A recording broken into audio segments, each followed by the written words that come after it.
Je vous souhaite à tous et à toutes la bienvenue donc, pour ce premier webinaire où on va parler de l'art et de la manière de débloquer des situations conflictuelles entre collaborateurs. Euh, ce webinaire aujourd'hui a pour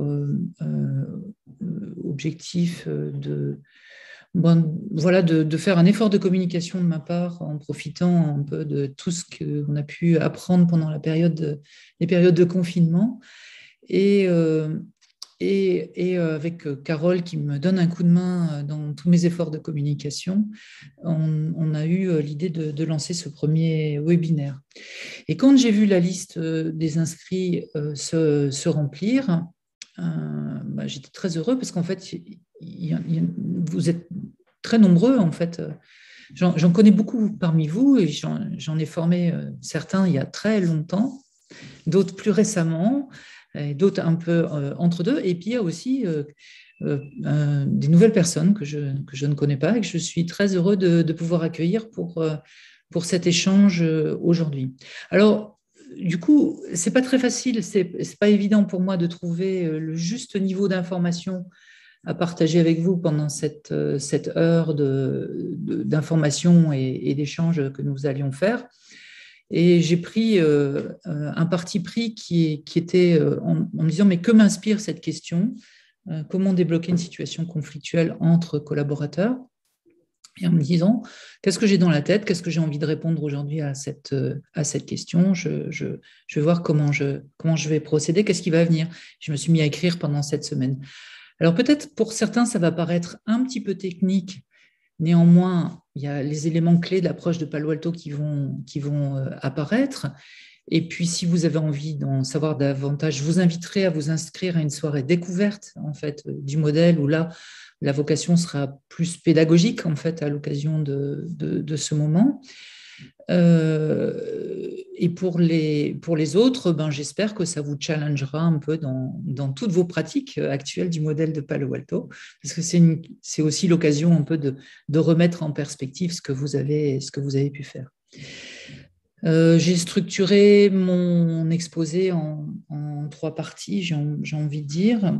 Il y a deux grandes parties, et puis dont une qui est divisée en deux sous-parties, j'ai envie de dire. Je m'arrêterai, en fait, je vais aborder chacune de ces sous-parties.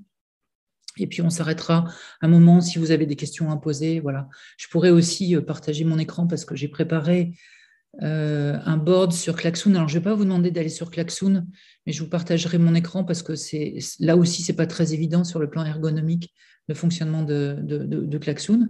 Mais ça me permettra, et puis ça permettra peut-être à ceux qui ont moins de points de repère du point de vue de l'approche de Palo Alto, de pouvoir se repérer sur la manière dont on intervient sur les situations à partir d'une lecture interactionnelle de celle-ci. Voilà ce que je voulais vous dire en préambule. J'espère que je n'ai rien oublié pour l'instant. Alors, donc pour démarrer mon exposé, en fait, la première chose à laquelle j'ai pensé en préparant cette conférence, c'était de me dire, l'approche de Palo Alto, c'est une approche qui est interactionnelle et stratégique. C'est comme ça qu'on l'a décrit. C'est une approche systémique qui est interactionnelle et stratégique. Et je me suis dit, qu'est-ce que ça veut dire que débloquer la situation conflictuelle entre des collaborateurs? Eh bien, on peut avoir, en fait, l'idée qui m'est venue et que j'avais envie de partager avec vous, c'est qu'on peut avoir un double point de vue interactionnel. Qu'est-ce que ça veut dire avoir un double point de vue interactionnel? Eh bien, ça veut dire, premièrement, qu'on peut voir la situation conflictuelle comme étant la qualité émergente d'une boucle interactionnelle. Je vais vous montrer après un dessin de boucle interactionnelle. Ça, c'est un point qui est très important, c'est-à-dire que du point de vue de l'approche de Palo Alto, on ne va jamais essayer d'attribuer le dysfonctionnement à une partie ou à une autre partie, mais on va toujours avoir comme point de départ le fait que c'est les interactions entre les personnes qui fabriquent la difficulté. Alors, pourquoi on pense comme ça? Parce que finalement, Pour ceux qui connaissent la théorie générale des systèmes ou les axiomes de la communication, plus le côté cybernétique, vous savez bien qu'on dit, du point de vue de la cybernétique, qu'on ne peut pas ne pas communiquer. C'est-à-dire que finalement, tout comportement a valeur de message. Et vous avez tous votre expérience dans la vie. Voilà, les gens se comportent vis-à-vis de nous, on interprète le comportement et cette interprétation que l'on en fait va influencer notre manière de réagir. Mais du point de vue de l'approche de Palo Alto, on dit que notre manière de réagir devient une information pour les personnes avec lesquelles on a une difficulté. Là, je vais me mettre dans la boucle interactionnelle avec quelqu'un avec qui j'aurai une difficulté. Mon comportement va devenir une difficulté, va être un message qui est envoyé à la personne avec laquelle j'ai des difficultés, là où les personnes avec lesquelles j'ai des difficultés, et ces personnes-là vont pouvoir interpréter à leur manière, en fonction de leurs expériences, mon attitude et mon comportement, et cette interprétation qu'ils vont en faire va influencer leur manière de réagir. Et leur manière de réagir sera pour moi un feedback. Finalement, je me dirais, oui, c'est bon, ça passe pas. Elles ont compris le message que j'ai essayé de leur faire passer ou pas. Ou au contraire, elles n'ont pas compris. Il faut que je trouve une autre manière de leur expliquer. Et puis si je suis un petit peu agacée, le ton va monter et le ton va venir être une nouvelle information pour les personnes qui vont peut-être se sentir aussi un peu poussées dans leur retranchement et elles vont réagir à leur tour un petit peu plus vivement. Et là, on a la naissance d'un cercle vicieux. Donc ça, c'est très important. Comment débloquer une situation conflictuelle entre collaborateurs? C'est partir du point de vue que la difficulté est fabriquée par l'interaction plus que par les personnes. On dit c'est une qualité émergente de l'interaction, un peu à l'image d'une molécule d'eau, excusez-moi parce que je dois continuer à admettre des personnes qui arrivent entre deux, à l'image d'une molécule d'eau, le côté mouillé de l'eau, on ne le trouve pas du côté des molécules d'hydrogène, du côté des atomes d'hydrogène, ni du côté de l'atome d'oxygène. En fait, c'est l'interaction entre les atomes qui va fabriquer le côté mouillé de l'eau. Donc, ça va résulter de... Donc, ça va être un parti pris très important du point de vue de l'approche de Palo Alto. Alors, c'est un parti pris qui est intéressant parce que c'est un parti pris qui a un côté déculpabilisant. C'est ni la faute de l'un, ni la faute de l'autre, mais comme c'est fabriqué par l'interaction, il suffit qu'il y en ait un qui bouge pour que probablement le problème disparaisse. Alors, donc ça, c'est une première chose que je voulais partager avec vous. Est-ce que ça va jusque-là ou est-ce qu'il y a une question, une remarque? Non, c'est bon? Je vois des hochements de tête, donc je me dis que tout va bien. Le deuxième point de vue interactionnel qui me semble très important du point de vue de l'approche de Palo Alto et qui va constituer souvent un piège dans lequel on peut tomber par rapport à un certain nombre de situations, c'est de savoir avec qui on travaille. Finalement, dans une situation de conflit entre collaborateurs, il peut y avoir les collaborateurs qui sont en conflit, mais il peut y avoir autour d'eux un certain nombre de personnes qui sont gênées par la situation et qui ont essayé de faire un certain nombre de choses par rapport à cette situation, et choses qui se sont révélées être vaines. Donc, j'ai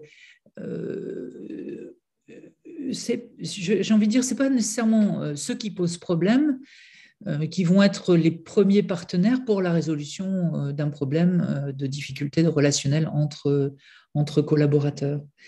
Et je trouve que du point de vue de l'approche de Palo Alto, on a un grand travail à faire, et ça, c'est une difficulté, en fait, ça s'apprend. Mais si on utilise juste l'approche pour intervenir sur une situation qui est conflictuelle, en déroulant les questions de la grille d'intelligibilité que l'on suit, on ne va pas nécessairement résoudre le problème parce qu'on aura travaillé avec les mauvaises personnes. Je pourrais vous donner un coup de main d'une situation difficile sur laquelle je suis intervenue. C'était un conflit en fait entre deux femmes qui travaillaient dans un même organisation et la relation était très mauvaise entre elles, à tel point que l'une d'entre elles m'avait dit que avant qu'on collabore ensemble, qu'elle souhaitait rester encore 2 ans dans cette situation-là, rien que pour embêter la directrice à laquelle elle était confrontée. Donc voilà. Mais dans ce contexte-là, en fait, j'avais d'autres clients, j'avais un directeur régional.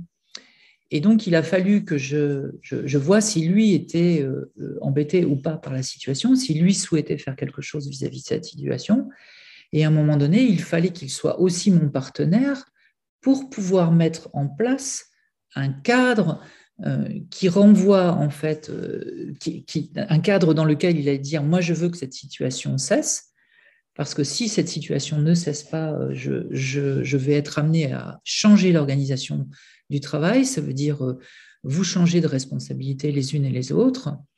Et je vous demande donc de travailler avec Olivier pour pouvoir améliorer la situation.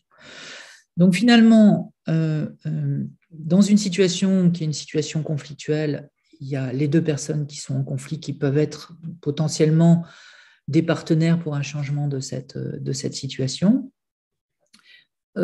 Probablement les personnes qui sont autour d'elles, leurs responsables hiérarchiques ou les directions des ressources humaines aussi dans un certain nombre de situations. Il y en a une sur laquelle je travaille actuellement, dans laquelle c'est le cas, le responsable hiérarchique n'est pas client pour un changement, comme on le dit du point de vue de l'approche de Palo Alto, mais la direction des ressources humaines qui a fait les recrutements aimerait voir la situation s'améliorer et donc va être en fait mon partenaire privilégié pour pouvoir intervenir sur cette situation.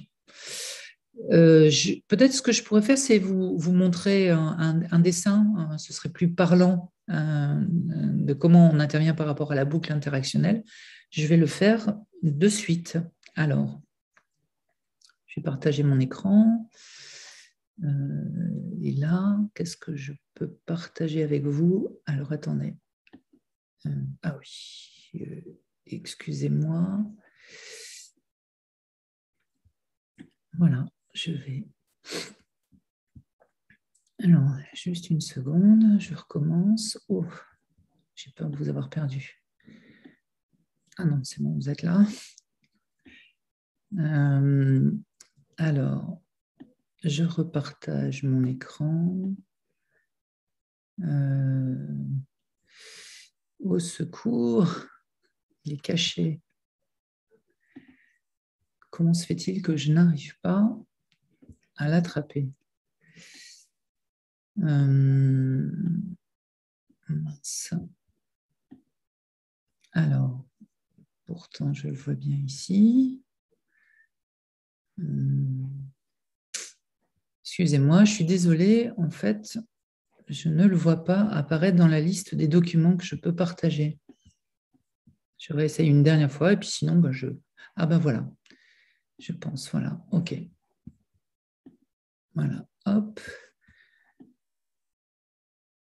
Alors, hop, hop. Voilà, on arrive ici. J'augmente un tout petit peu la taille de l'écran. Voilà.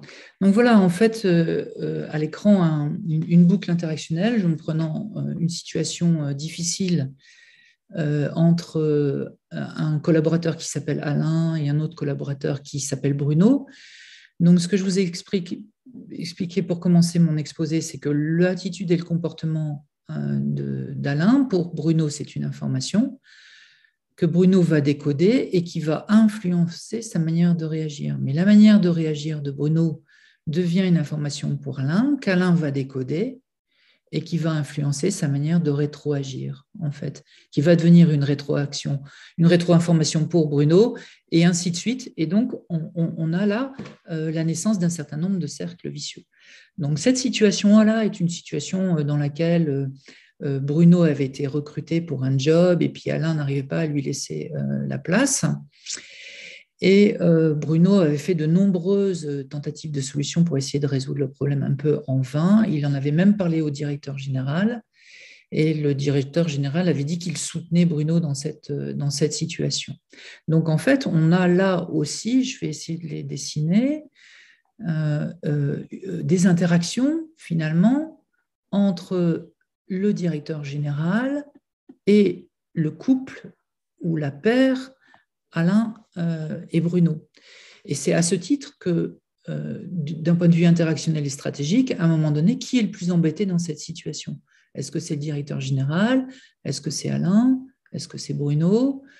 Ou est-ce que c'est l'intervenant? Parce que l'intervenant, lui aussi, je vais le dessiner là, il a une manière d'interagir avec cette situation, avec ce cadre, voilà, avec les uns et avec les autres, dans lesquels il peut essayer de faire des efforts pour changer la situation un petit peu en vain. En fait, quand on est intervenant, on aime bien réussir nos interventions et parfois ça peut nous amener à surmultiplier nos efforts vis-à-vis de la situation pour essayer de la faire changer et finalement nos efforts vont contribuer à bloquer cette situation. Donc voilà ce que je voulais vous dessiner comme point de lecture de cette situation. Donc cette question sur le client, elle est très importante parce que si on travaille avec les mauvais clients, eh bien finalement, on tourne en rond et on n'arrive pas à obtenir de changement vis-à-vis de la situation. Alors après, ce que l'on dit aussi, et ce sera mon troisième point que je voulais partager avec vous aujourd'hui, c'est que finalement, quand on va travailler avec ce client que l'on aura pu repérer ou qu'on va identifier au fur et à mesure de notre intervention, ce que l'on dit du point de vue de l'approche de Palo Alto, c'est ce que cette personne-là tente de faire vis-à-vis de la situation qui alimente le problème. Et en fait, on appelle ça une tentative de solution. Et finalement, dans la vie, en général, dans la banalité de notre quotidien, j'ai envie de dire, on a tendance à tenter des choses raisonnables pour essayer de venir en aide à ses collaborateurs. Et puis la situation se bloque, ou imaginons qu'on ait un problème avec quelqu'un. Ben moi, je tente quelque chose qui habituellement, je vais lui expliquer un peu, je vais m'excuser ou je vais expliquer, je vais essayer de clarifier un malentendu qu'il pourrait y avoir avec cette personne-là. Mais ma clarification de ce malentendu va être perçue comme une manœuvre de manipulation. Et finalement, cette manœuvre de manipulation va amener une réaction de la part de mes interlocuteurs un peu sur la défensive. Et ce que je pourrais interpréter comme étant du désintérêt, et puis je vais être amené à insister davantage pour essayer de les mobiliser, et mon insistance va être perçue finalement comme une manière de m'appesantir et peut-être de devenir harcelant. Enfin, j'entends souvent parler de pervers narcissiques dans les organisations. Je pense que parfois il peut, alors c'est peut-être un peu provocateur ce que je vais dire, il peut y en avoir un certain nombre qui le sont involontairement, quoi, on va dire. Donc en fait, si on veut pouvoir donner un coup de main dans une situation interactionnelle qui est une situation interactionnelle délicate, eh bien, il faut repérer en fait ce que notre client, c'est-à-dire la personne qui aimerait le plus voir changer cette situation, a essayé jusqu'à présent, ou tous les conseils qu'elle a reçus mais qui n'ont pas fonctionné, parce que toute idée nouvelle qui pourrait être proposée dans ce sens-là, du point de vue de cette approche interactionnelle, ne fera qu'alimenter le problème. Donc, l'essentiel de l'énergie qui doit être mise, si vous voulez améliorer en fait une situation conflictuelle entre collaborateurs, eh bien, c'est de repérer ce plus de la même chose qui n'a servi à rien et d'essayer de le changer. Alors, si on va un tout petit peu plus loin, ce plus de la même chose peut prendre souvent la forme d'un message que l'on essaye de faire passer aux personnes qui nous posent un problème ou aux personnes qui sont confrontées à une difficulté comme, alors souvent j'entends dans les formations que je peux animer, qu'on tente de parvenir à une prise de conscience, en fait. On aimerait bien que les autres prennent conscience d'eux. Mais malheureusement, cette prise de conscience ne fonctionne pas parce que on dit que le mental ne peut pas précéder l'expérience du point de vue de l'approche de Palo Alto.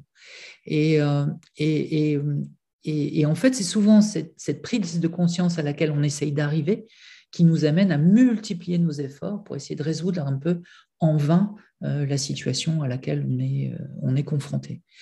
Donc, il va falloir faire autrement. Et de ce point de vue-là, l'approche de Palo Alto est connue pour le fait qu'elle s'illustre par des interventions qui sont souvent paradoxales, à l'opposé du bon sens commun, on pourrait dire. Et notamment, j'ai une de mes collègues qui a écrit un ouvrage qui s'appelle À 180 degrés. Donc, en fait, c'est Emmanuel Piquet pour la citer. Mais intervenir sur une situation conflictuelle, ce n'est pas nécessairement faire des interventions paradoxales. C'est ça que je voudrais partager avec vous. Le plus important, c'est de bloquer les tentatives de solution qui ne fonctionnent pas. Je vois qu'il y a Alexandra qui m'écoute avec attention. Parfois, changer un système, c'est très compliqué. Et c'est en pensant à elle que j'évoque ça. C'est très compliqué. Et notamment, quand on a des difficultés à changer un système, en fait, la difficulté qu'on a à le changer, c'est souvent la meilleure manière qu'il a de nous maîtriser, en fait, de nous garder dans un non-changement de la situation. Et donc, ce qui est très intéressant, en fait, c'est à ce moment-là de repérer que nos efforts ne servent à rien et peut-être commencer à faire exister de nouveaux systèmes, se lancer dans de nouvelles expériences. Et puis comme ça, on n'alimente plus le système qu'on n'arrive pas à faire changer. Voilà un peu. Donc, on va être très focalisé. L'essentiel de notre intervention va consister, en fait, à bloquer les tentatives de solution de notre client dans la situation, ou mes propres tentatives de solution, si c'est moi qui suis aux prises avec cette difficulté relationnelle, pour ne plus alimenter le problème. Un peu comme une forme de lâcher-prise qui n'est pas un lâcher-prise, parce qu'en fait, c'est une intervention assez délibérée que l'on va faire, mais qui va faire des petites différences. J'ai beaucoup de situations en ce moment sur lesquelles je donne des coups de main. Alors soit je les donne directement, soit je regarde Céline en disant ça, par l'intermédiaire d'un certain nombre de relais. Et hier, j'avais une jeune intervenante qui avait été confrontée justement à une situation difficile dans une formation qu'elle animait avec quelqu'un qui avait vraiment du mal à participer, enfin qui avait une participation très, très négative, très en colère, etc., au point que ça gênait tout le groupe de formation. Et elle s'en est ouverte à moi pour voir en fait comment elle pourrait faire différemment dans cette situation. Et il y a un travail assez fin qui a été fait sur les quelques jours qui ont précédé la deuxième séance de formation pour se tourner vers cette participante et lui dire qu'elle n'était pas obligée de participer à la formation. Que si cette formation était pénible pour elle, elle pouvait tout à fait s'en retirer. Et ce que me disait Abigail hier, puisqu'elle s'est empressée de m'envoyer un message, elle me dit, mais tu sais pas, c'est incroyable, cette participante est venue et elle a participé comme jamais elle avait participé à la formation jusqu'à présent, et tout le monde lui a fait des compliments à la fin de la séance, enfin elle était hyper contente. Donc vous êtes nombreux, hein, je regarde Anne aussi, vous savez combien des fois on fait des toutes petites interventions de rien du tout, qui sont extrêmement discrètes. Il n'y a rien de spectaculaire en fait avec l'approche de Palo Alto, il y a quelque chose qui doit se dérouler le plus discrètement possible pour pouvoir transformer assez radicalement un certain nombre de situations sur lesquelles on a à intervenir. Et moi, c'est vraiment cette élégance que j'aime dans l'approche de Palo Alto, cette sobriété finalement dans laquelle on s'inscrit. Et alors, ça prend 5 minutes pour expliquer l'approche de Palo Alto, peut-être un petit peu plus. Hein. En 1 heure, on doit pouvoir donner une bonne explication. On apprend toutes les questions. Mais après, c'est vraiment une démarche qu'on peut travailler pendant une vie entière.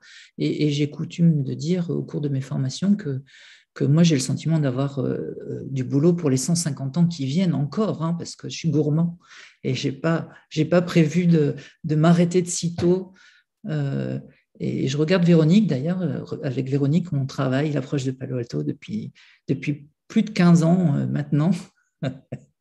Et Véronique pourra vous dire que la première fois que je lui ai posé la question, mais qui fait quoi, qui pose problème dans cette situation, elle a cru que c'était vraiment une question très bizarre et qu'on aurait... Bon, qu'elle était toute simple, mais elle n'arrivait pas à répondre à la question, en fait. Voilà. Donc voilà, cette approche de Palo Alto, je pense qu'il faut vraiment l'aborder non pas comme une méthode avec des techniques, avec des recettes, des outils, des choses comme ça. C'est tout un état d'esprit, finalement, vers lequel il faut aller très progressivement, qu'il faut travailler avec beaucoup d'intérêt, beaucoup de passion, pour pouvoir obtenir des résultats significatifs, sachant qu'on obtient tout de suite des résultats. En fait, au cours des formations, souvent, on travaille des situations très concrètes qui sont amenées par les uns et par les autres. Et parfois, dans l'intercession, il y a déjà des changements très spectaculaires. Je pense à, je regarde Olivier, la dernière formation, je crois qu'il y avait Hervé qui était avec nous et qui avait une difficulté avec sa voisine, avec une de ses voisines. Et et finalement, il a revendu sa maison, il est allé en acheter une autre, et comme ça a bien réglé le problème. Alors, vous allez me dire, mais ça, c'est quand même une drôle de manière de régler les problèmes, quand même. Ben oui, c'est là où finalement ce modèle il est assez confrontant, parce que vous avouerez quand même, parce qu'on a une voisine qui nous embête, à un moment donné, on préfère déménager, aller acheter une nouvelle maison. Alors c'est vrai que l'approche de Palo Alto ne change pas la voisine, mais l'approche de Palo Alto fait que le problème qu'avait Hervé dans la collaboration, enfin avec son voisinage, pour lui, il s'est arrêté du jour au lendemain, en fait, ce problème-là. Et il était tout content, en fait. Il n'y avait aucun regret dans le choix qu'il avait fait, lui, son épouse et sa famille, de choisir une nouvelle maison. Voilà ce que je voulais partager avec vous. Je peux faire une petite pause là. Peut-être vous avez des questions ou des remarques ou des commentaires que vous voulez faire.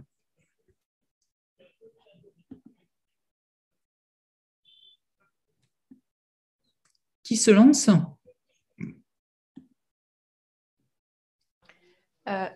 Je peux me lancer, Olivier, si tu veux. Pardon, c'est Victoria. Je crois que Victoria, pardon. Oui. Moi, je ne te vois pas. Attends, je vais pourtant... attends, je vais remettre la galerie. Ah oui, Victoria, vas-y.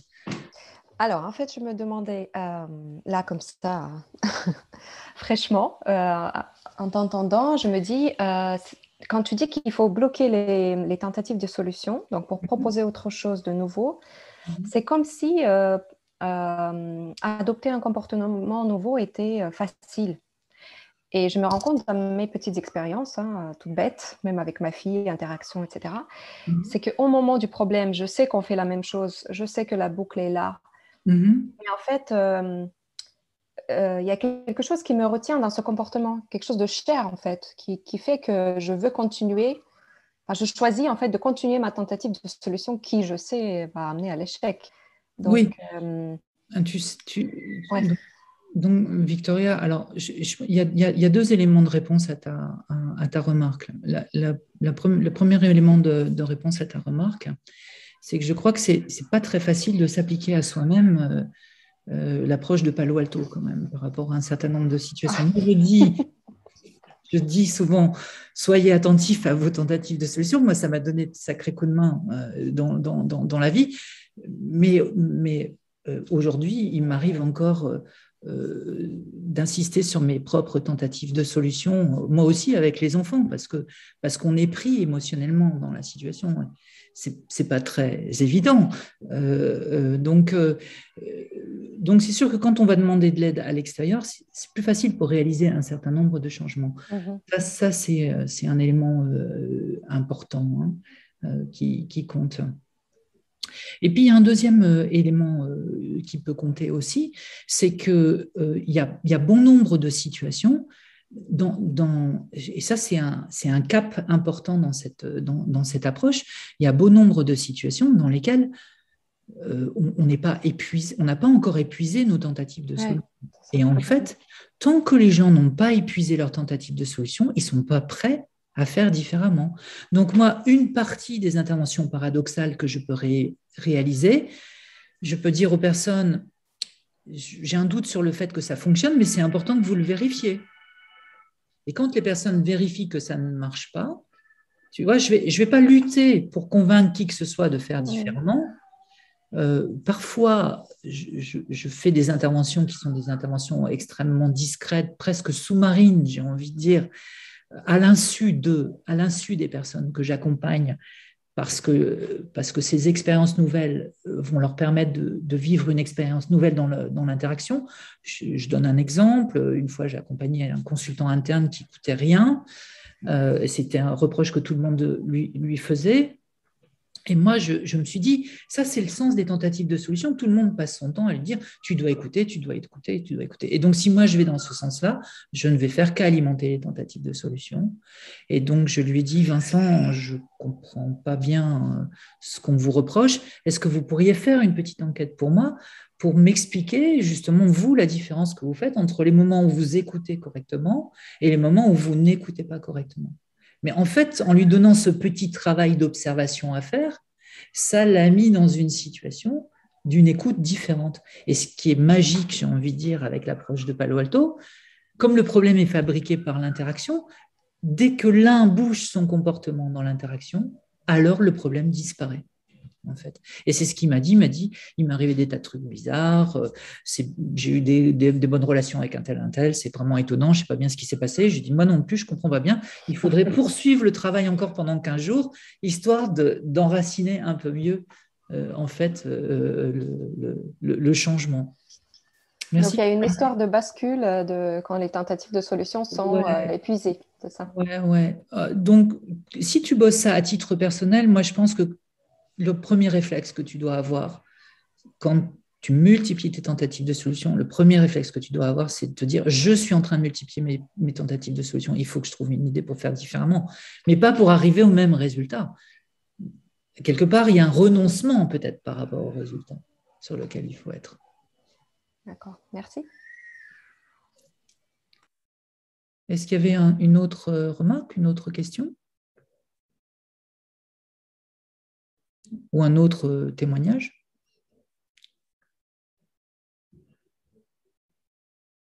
Non? Je veux juste ajouter, pour confirmer ça, effectivement, Alexandra. il y a cette histoire d'épuisement de toutes les tentatives pour pouvoir agir. Elle se confirme en médiation aussi. Et les gens, comme ils sont en conflit, et on a vérifié ça, et ils sont prêts à aller en médiation une fois qu'ils n'en peuvent plus. Oui. Il faut arriver à...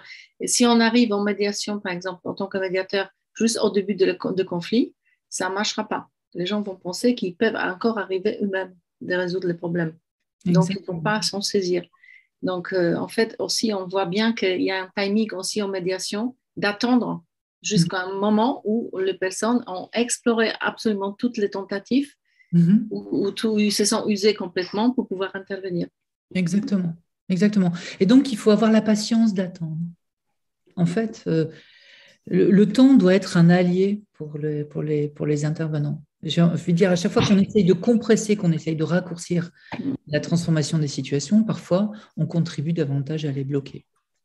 Et donc, du point de vue de l'approche interactionnelle de Palo Alto, eh bien souvent, on va plutôt freiner le changement pour mieux l'accélérer, en fait. Ça va être une grande position stratégique que l'on aura. Olivier, Oui, Anne. tu disais sur l'objectif attendu, le résultat attendu, on fait toujours de la même chose et on obtient donc la même chose. Et tu disais, avec les différentes tentatives de solution, on peut renoncer et ne pas vouloir arriver à la même chose. Tu peux préciser ce que tu veux dire? Parce qu'en fait, j'imagine que enfin j'imagine, non, je l'ai vécu, que la solution, c'est d'arriver, entre guillemets, à la fin du dysfonctionnement. Alors, c'est un peu plus fin que ça, hein. Mais qu'est-ce que tu veux dire par il ne faut pas en attendre la même chose en termes de résultats? Alors, en fait, si tu veux, quand on est confronté à une situation difficile, on imagine une manière de la résoudre, d'accord, et comme étant la bonne manière de la résoudre, et puis on s'enferme donc dans ces tentatives de solutions qui sont vaines. Et qui non seulement sont vaines, mais alimentent le problème. Moi, je trouve que une façon qui peut être aidante, c'est de partir du principe que si on n'arrive pas à résoudre ce problème-là, qu'est-ce qu'on va faire de sa vie alors? Comment les choses vont se passer? Tu vois, il y a cette espèce de radicalité où, comme point de départ, tu vas prendre l'idée que tu n'arrives pas à résoudre le problème. Eh bien, j'ai été très surpris de voir que ça ouvrait des tas de marges de manœuvre dans un certain nombre de situations sur lesquelles j'intervenais.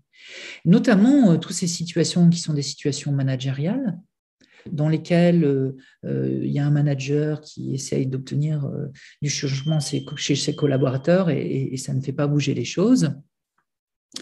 Et de dire au manager, alors déjà, l'intervenant, il faut qu'il ose dire quelque chose comme ça. C'est pas facile de dire et si mon boulot sert à rien et que je n'arrive pas à résoudre le problème, comment vous allez faire? On le dit pas comme ça. Il y a une manière de tourner les choses. Mais je leur dis non, très sérieusement. Moi, j'ai pas de baguette magique. Il y a des gens qui sont des champions du monde de la résistance. On ne peut pas écarter le fait qu'il n'existe pas une possibilité que la situation reste bloquée. Qu'est-ce que vous allez faire alors? Et c'est très intéressant parce que finalement, ce commanditaire, c'est souvent mon premier client dans la situation. Lui, il a imaginé que je pourrais débloquer la situation et il compte bien là-dessus. Et pendant ce temps-là, il ne réfléchit pas à une autre manière de s'organiser. Au moment où je lui pose la question, il commence à envisager des tas d'autres manières. Et c'est très intéressant parce que ça détend en fait les enjeux autour de la transformation de la situation et ça permet d'entrevoir de nouvelles marges de manœuvre. Donc moi, j'ai une situation comme ça en tête sur laquelle je suis intervenue. Ils avaient recruté quelqu'un avec une compétence technique très rare. Ils avaient mis 2 ans pour le recruter, mais sauf que la personne c'était une catastrophe sur le plan managérial. Il y avait les partenaires sociaux sur le dos, etc., etc. Le directeur général, le président directeur général avait déjà dit plusieurs fois à la personne qu'elle devait changer. Rien n'y faisait. Et au moment où j'ai posé la question, qu'est-ce que vous allez faire si cette personne-là ne change pas? Tout d'un coup, il y a des alternatives qui sont apparues. Et donc, le changement de cette personne-là n'était plus un enjeu dans la situation. Tu vois, c'est ça que je voulais dire. Et donc, ils se sont séparés. Hein. Je ne l'ai pas dit, j'ai la réputation chez mes clients de faciliter les démissions de tout le monde. Hein. Ça, il faut que je le dise au départ. C'est parce que les boucles interactionnelles s'arrêtent, tout simplement. Résoudre un problème, c'est pas faire en sorte que les gens s'embrassent sur la bouche à la fin de l'intervention. Hein. C'est souvent qu'elles acceptent de se séparer alors qu'elles n'avaient pas accepté de se séparer, etc., etc. Il y a plein d'autres possibilités. Et c'est à partir... Pardon, oui. Olivier, ça reste une possibilité, mais c'est vrai qu'un manager, justement, je vais poser la question, voilà, si le problème continue, qu'est-ce qui se passe et comment il voit les choses. Oui. Et effectivement, ta réponse a été, je quitte la structure. Ok. Et c'est vrai que finalement, là, aujourd'hui, elle part vers ça, en fait, mais c'est vrai que sur le moment, pour moi, c'était plus difficile peut-être. Elle a mis le temps, en fait, je pense. Ça a mis quand même plusieurs mois, presque un an, entre le moment où elle l'a dit et aujourd'hui où elle fait les démarches pour partir. Pour moi, sur le moment, ce n'était pas une solution. Mais c'est sûrement ma résistance et ma façon de voir les choses, mais c'était pas. En fait, j'aurais aimé qu'elle trouve d'autres solutions. Oui, mais toi, tu es qui dans ce système-là? Moi, je fais partie d'une cellule où il y a de coachs, en fait, pour accompagner les agents, c'est une collectivité territoriale, les agents, que ce soit tout agent, même les managers, mais que ce soit en individuel et collectif. D'accord, ok, ok, ok. Donc, oui, donc tu es un peu dans la même position que moi quand j'interviens chez un client, finalement. D'accord, Voilà, tu aides à la résolution. sauf Ouais. Ben oui, oui, oui, donc je comprends que tu aurais bien aimé qu'elle trouve une autre solution, mais elle, elle a trouvé la moins mauvaise solution pour elle. ouais. Et alors, est-ce que, hormis toi qui est un peu déçu qu'elle ne soit pas restée, est-ce qu'il y a d'autres personnes qui ont râlé parce qu'elle était partie? Alors là, elle est juste c'est-à-dire qu'en fait, elle n'est pas encore partie. Elle a été recrutée ailleurs, mais là, c'est-à-dire c'est la semaine dernière qu'elle a été recrutée, donc personne ne le sait encore réellement. Mais j'entends déjà, ah bah, tant mieux en fait. Hein. Voilà. Tant mieux qu'elle parte, c'est ça? Ouais, oui. Donc, tu vois, tout le monde est gagnant finalement. Oui, sauf qu'en fait, bon, alors là, je t'ai pris cet exemple, mais j'ai suivi la formation avec Repère que tu fais. Et c'est vrai qu'on a essayé de mener un petit diagnostic en interrogeant tous les membres de son équipement, de l'équipement, de service. Voilà. Et en fait, c'est pour moi pas que à ce niveau-là les problématiques. Il y a des problématiques organisationnelles et aussi d'une direction générale qui n'a pas peut-être pris ses responsabilités à un moment donné, qui a engendré des problématiques relationnelles. Oui. Et tout ça dans un contexte de fusion aussi. Oui. Donc, c'est vrai qu'il y a beaucoup de choses. Et là, dans cette situation, c'est vrai que j'ai du mal à y voir un peu plus clair, y voir clair parce qu'il y a beaucoup de strates différentes. Voilà. Et donc ça, c'est normal hein, que ce soit difficile parce que c'est tout le travail de clientélisation, de trouver les meilleurs clients dans ce genre de situation. Et toi, en tant qu'intervenante interne, c'est un chemin que tu dois faire très progressivement pour voir si la direction générale, ça leur pose un problème ou pas, tous ces dysfonctionnements-là ou pas, et est-ce qu'eux seraient prêts à faire des choses différentes par rapport à la situation, tu vois. C'est comme ça que ça va s'organiser. OK. Alors, juste parce que je vois l'heure qui tourne, je vous avais préparé quand même un petit mémo. J'avais listé comme ça 6 questions en fait qui me semblaient importantes de garder en tête. Alors, est-ce que... Non, je ne peux pas vous les partager à l'écran. Donc, j'ai noté, quelle que soit la boucle interactionnelle dans laquelle on est prise, les bonnes questions à se poser sont les suivantes. Donc, il faut lister, si vous voulez assouplir le conflit, il faut lister tous les moyens que vous avez utilisés et les conseils que vous avez reçus jusqu'ici pour tenter de faire disparaître ou résoudre le problème. Quand vous notez ça, il faut vous assurer que vous notez des comportements, c'est-à-dire ce que vous avez dit ou ce que vous avez fait, et non pas des étiquettes ou des jugements du style « j'ai été conciliant ». Il faut décrire ce que vous avez fait.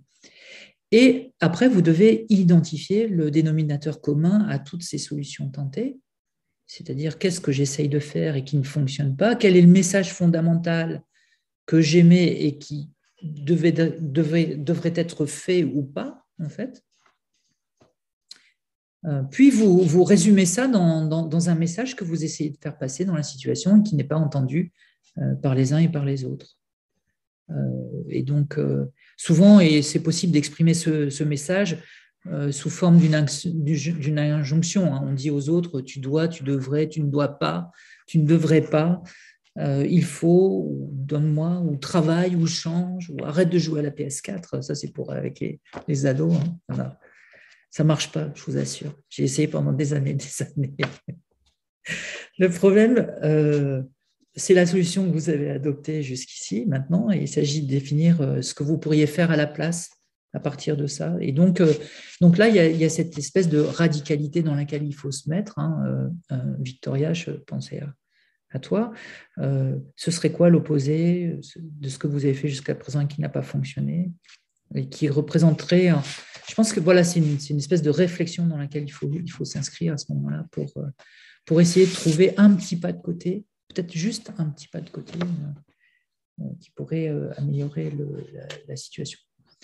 Donc, je voudrais dire juste, bon voilà, c'est un parcours rapide du modèle. Nombreux sont ceux qui l'ont suivi. Moi, je trouve que c'est un modèle passionnant, bien entendu.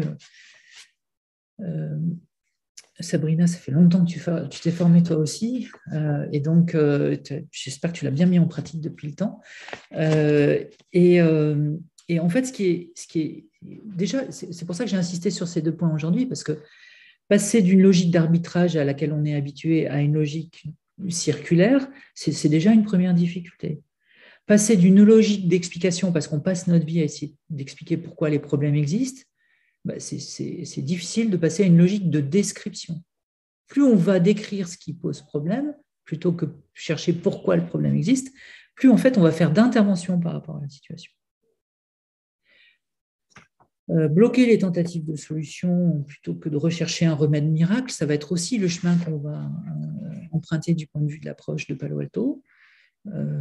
Et moi, mon vœu le plus cher aujourd'hui, et c'est pour ça aussi que j'ai beaucoup de plaisir à faire ce travail, et en tant que jardinier aussi, jardinier relationnel, c'est que pour moi, toutes ces situations de blocage sont des opportunités de progrès dans les organisations.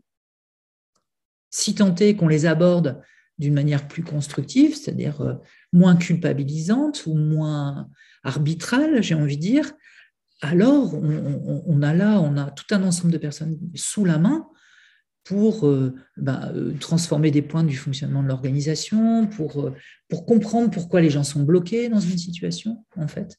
On va pouvoir aller beaucoup plus loin grâce à cette approche. Mais bon, c'est pas facile. C'est pas facile parce qu'il faut, par exemple, renoncer à changer l'autre pour résoudre le problème. C'est pas facile parce que c'est celui qui a un problème qui doit changer. C'est pas facile parce qu'il faut s'entraîner à freiner le changement pour mieux l'accélérer. Et c'est pas facile parce qu'il faut arrêter de croire qu'un problème est résolu quand il a disparu, mais qu'on va y aller plutôt avec une certaine progressivité. Voilà, je termine mon propos là-dessus. Alors, peut-être qu'il y avait des personnes qui étaient plus néophytes dans l'assistance d'aujourd'hui. Et Carole, ce serait bien que tu mettes dans le chat le lien vers le jeu Resolvia. Alors voilà, vous pouvez aussi vous entraîner avec le jeu Resolvia qu'on a créé avec Maxence Valbrou. Si vous voulez une description pas à pas de l'approche de Palo Alto, en suivant le lien, vous l'aurez dans la petite vidéo. Peut-être que certains nombre d'entre vous l'ont vu. Et puis, si vous voulez acheter ce jeu, je viens d'en faire réimprimer 200. Donc, vous m'envoyez un petit mail. Je vois Alexandra, mais il me semble que tu l'avais déjà, Alexandra, quand même, le jeu. Mais tu en veux d'autres, toi, peut-être. Bon, il y a une nouvelle version. Je te rappelle que tu m'as transmis en anglais. Ah mince, bon, je te l'envoie en français. Alors, je te l'envoie en français. C'est fini. Et voilà, ils sont tout beau, tout neufs. Ça, c'est une première chose. On vous renvoie aussi vers les soirées découvertes pour ceux qui ne connaissent pas le modèle ou les formations.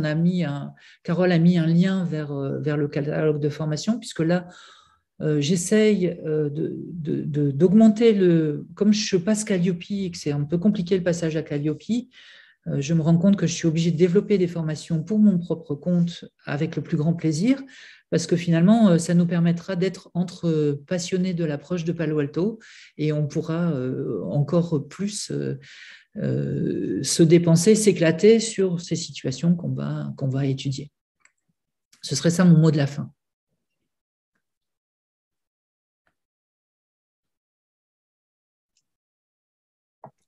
Est-ce qu'il reste une question ou Merci beaucoup, Olivier. Merci, C'est toujours passionnant. Ouais. Merci. Merci, Olivier. Merci Bénédicte. Ouais. Merci, Olivier. Merci, Olivier. Même au bout de 10 ans, on a l'impression de redécouvrir, tu vois. C'est vrai, à chaque fois. Ouais, merci beaucoup. Céline, vous êtes incroyable alors. Comment?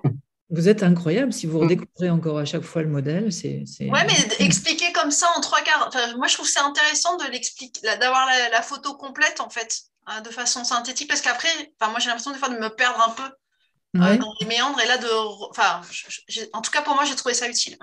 Ouais. Génial, génial. Alors, en fait, pour aller dans votre sens, moi, j'ai des groupes de codev qui durent depuis des années. Je crois que celui qui est le plus ancien, ça fait 5 ans. Et à chaque fois, c'est ça qui est incroyable, finalement, avec cette approche. On est tout le temps en train de trouver des finesses. On a fait un groupe de codev hier, là, qui est le deuxième groupe de codev qui tourne ici, et c'était passionnant, notamment, si je peux me permettre, on a travaillé sur une... En fait, tout d'un coup, on s'aperçoit qu'on doit travailler à deux niveaux. Il y a 2 enjeux. Il faut trouver un client dans la situation, premier niveau d'intervention, sur lequel il y a déjà tout un boulot à faire, et puis un deuxième niveau qui est finement décrire. Plus on va finement décrire, plus finalement, on va rendre la situation accessible à une solution. Il faut... Alors, j'ai mal dormi cette nuit, je ne vous le cache pas, parce que c'était quand même un peu stressant pour moi. Et je me disais, voilà, zut, mince, l'idée m'est partie. Elle reviendra. Bon, voilà, ce sera pour la prochaine fois. Je vous remercie tous et toutes, surtout, et puis au plaisir de vous retrouver. Il y en a plein parmi vous avec lesquels je suis en contact très régulièrement. Ça me fait très plaisir de les revoir. Et puis d'autres que je serai très heureux d'accueillir dans nos prochaines formations. Oui, alors les formations, c'est par rapport au passage à Calliope. Ça, voilà, il faut qu'on arrive à en faire davantage. Et puis après, on peut faire du co-développement. Et puis on est parti pour quelques temps ensemble. OK ? Le groupe du co-développement, j'ai pas... Je voulais avoir un peu plus d'informations sur ça, Olivier. Alors, en fait, c'est des séances qui durent une demi-journée. D'accord ? Et à l'occasion de ces séances qui durent une demi-journée, je dois avoir 5 ou 6 groupes de co-développement qui tournent actuellement. Ce que l'on fait, c'est que les participants amènent des situations auxquelles ils sont confrontés, comme la situation dont tu nous parlais, et on réfléchit tous ensemble, mais du point de vue de l'approche de Palo Alto, sur ces situations-là. Et moi, j'en profite à chaque fois pour traquer un peu les réflexes qui ne sont pas tout à fait adaptés dans la manière de questionner les situations. Et notamment, ça y est, mon idée m'est revenue, du point de vue de l'approche de Palo Alto, peut-être le mot de la fin, c'est il ne faut surtout pas se demander pourquoi les situations existent, parce qu'à chaque fois, on part dans la mauvaise direction. Il faut être capable juste de repérer ce qui s'y passe, ce qu'on essaye de faire et qui ne sert à rien, et ça nous aidera beaucoup à le changer. Mais à chaque fois que vous vous demanderez pourquoi une situation est problématique, c'est ce qui m'est venu cette nuit, j'ai l'impression qu'on fait à chaque fois fausse route. D'accord. Ok. Et du coup, il y a des critères pour... tu as les critères requis, parce que si tu es venu en formation avec moi chez Repère pour les 6 jours, tu vois, tu connais le modèle, tu connais la grille d'intelligibilité de l'approche de Palo Alto, tu as les prérequis minimum pour t'inscrire dans un groupe de co-développement. Et donc, c'est 7 séances sur l'année, ça dure 7 fois une demi-journée. Maintenant, si vous voulez faire des groupes de co-développement en intra dans vos organisations, c'est tout à fait possible. On le fait avec Céline, par exemple. On a 2 groupes qui tournent en ce moment en intra. J'en ai d'autres dans d'autres organisations. Et alors là, il y a aussi tout un intérêt parce que ça crée une dynamique collective qui est tout à fait passionnante, quoi, en fait. OK ? Très bien. Merci. Merci. Merci.